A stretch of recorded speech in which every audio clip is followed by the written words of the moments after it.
Hello बच्चों, let us read the question. A body of mass m is dropped from height h. Simultaneously, another body of mass 2m is thrown vertically up with such a velocity of v that they collide at the height of h by 2. If the collision is perfectly inelastic, ठीक है, the velocity at the time of collision, we need to find the velocity at the time of collision with the ground will be. Okay, so let us try to understand what the question is saying. A massive object m dropped from height h, okay, another massive object 2m thrown vertically up, it is fallen down. If पहला object है जो नीचे की ओर गिर रहा है तो इसके लिए इनिशियल वेलोसिटी 0 हो जाएगी. सेकेंड ऑब्जेक्ट के लिए वेलोसिटी उन्होंने गिवन है, initial velocity with which it is thrown vertically upward is v. यहाँ पर at the height of h by 2 ये दोनों कोलाइड होते हैं. सो let us suppose this is height h by 2.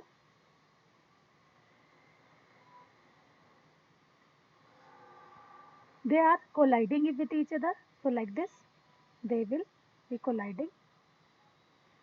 Correct? At this time, यहाँ पर आप हम देखेंगे कि ये जो कोलाइजन हुआ है, it is given the collision is perfectly inelastic. Means अब ये दोनों ऑब्जेक्ट स्टिक होकर टुगेदर एक साथ मूव करेंगे इन डाउनवर्ड डायरेक्शन और थोड़ी देर बाद ये ग्राउंड को हिट करेंगे. The question is saying velocity at the time of collision with the ground will be. So यहाँ पर ये जिस वेलोसिटी के साथ ग्राउंड को हिट करते हैं उस समय हमें इसकी वेलोसिटी, इन ऑब्जेक्ट की वेलोसिटी, फाइनल वेलोसिटी चाहिए. ठीक है, सो let us have a quick review. First of all, first object है, इनिशियल वेलोसिटी u से गिर रहा है. तो हम क्या है, हम ये कह सकते हैं कि जब वो h by 2 हाइट को ट्रेवल करता है तो यहाँ उसकी इस समय पर उसकी कोई वेलोसिटी होगी. Let us suppose it is v1. Similarly v initial velocity से अदर ऑब्जेक्ट थ्रोन अपवर्ड है.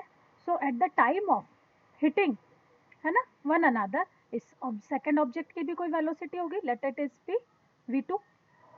नाउ यहाँ कोलाइड होकर ये अब कंबाइनली मूव कर रहे हैं, है ना. अब ये कंबाइनली मूव कर रहे हैं under the influence of gravity.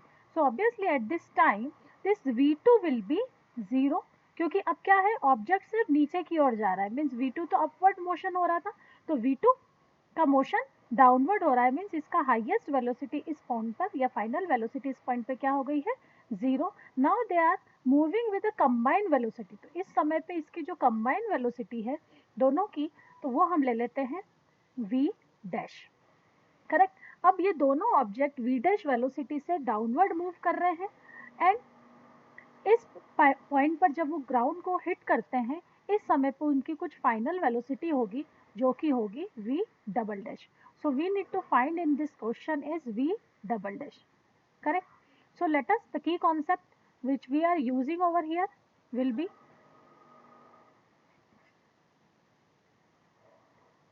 equation, law of motion or equation of motion we can say.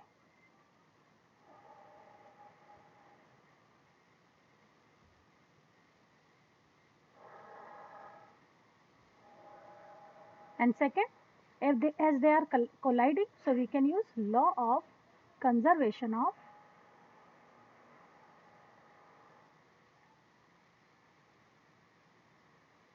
momentum. We will solve this question in two parts. Part first, first object को देखते हैं. First object m massive object है. तो let us find कि ये जो m massive object है h by 2 distance travel करने पर के बाद जब ये यहाँ पहुँचा, है ना, सेकेंड पोजीशन पे पहुँचा, तो वो उसने कितना टाइम लिया. So we will use s is equals to ut plus half at square one more thing, यहाँ ऑब्जेक्ट है ना डाउनवर्ड मोशन कर रहा है, तो यहाँ पे जो एक्सेलरेशन है वो प्लस जी होगा। For the second object it is moving upward, so इसका एक्सेलरेशन जो होगा वो माइनस जी होगा।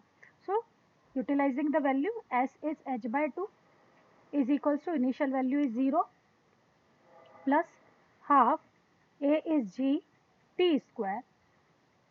Solving further, this 2 and 2 will get cancelled. So h by g, root of h by g, it will become, this is time. So this is the time t for which the first object taken and when it hit the other object. So at the time of hitting, what will be its velocity? Let us try to find final velocity of first object at the time of hitting, which is v1 we have supposed. So v is equals to u plus at. We can use v1 will be u is 0, a is g, t की value हम apply कर सकते हैं root h by g. So v1 is equals to, after solving it, it will become root h g. Correct? So ये first object की velocity है. यहाँ हम सेकेंड ऑब्जेक्ट को अगर हम ऑब्जर्व करें, so we will solve part 2. Part 2 में फर्स्ट ऑब्जेक्ट की initial velocity v is given and final velocity v2 is 0. Okay, so initial velocity we can find by v is equals to u plus at. यहाँ a हमारा acceleration minus g apply होगा. v is v2 is equals to u है initial velocity v is given minus g, t की value we can apply root h by g. v2 is 0 is equals to v, it will become root hg. So v will become, initial velocity of second object will become as root hg as well. ठीक है. Now as they collide, so they form a combined velocity, है ना, because the collision is inelastic.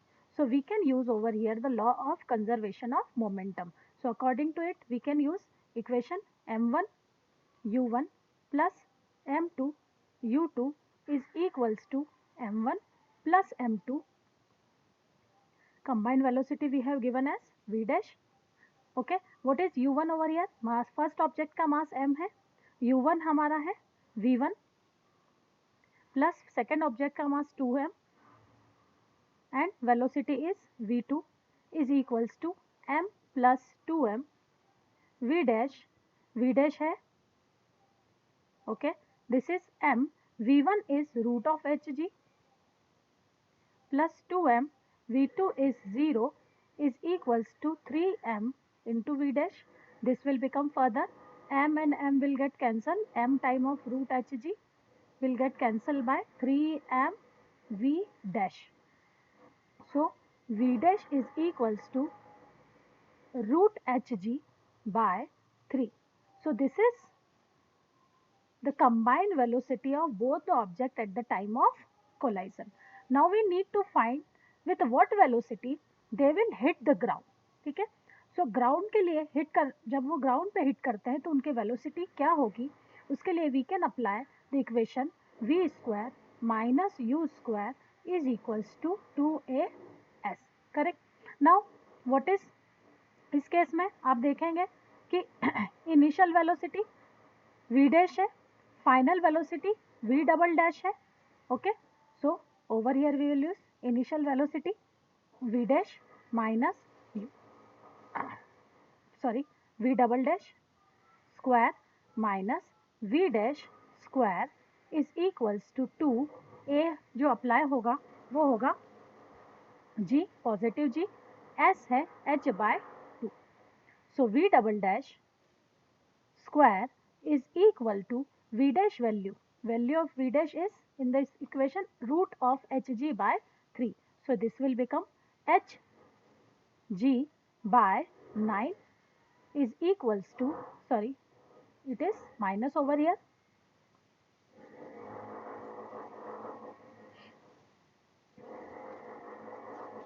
sorry, plus 2 and 2 will get cancelled. This will become G and H is equals to, it after solving this will become 10 of Hg by 9, that is V double dash square. So value of V dash will become, V double dash will become root of 10 Hg by 3. Correct? So student, this is the velocity of two, two objects when they hit the ground combinedly or together. ठीक है, this is, and which is the correct option? हमारा correct option हो गया D, root 10 GH by 3. I hope I have cleared this to you. Thank you.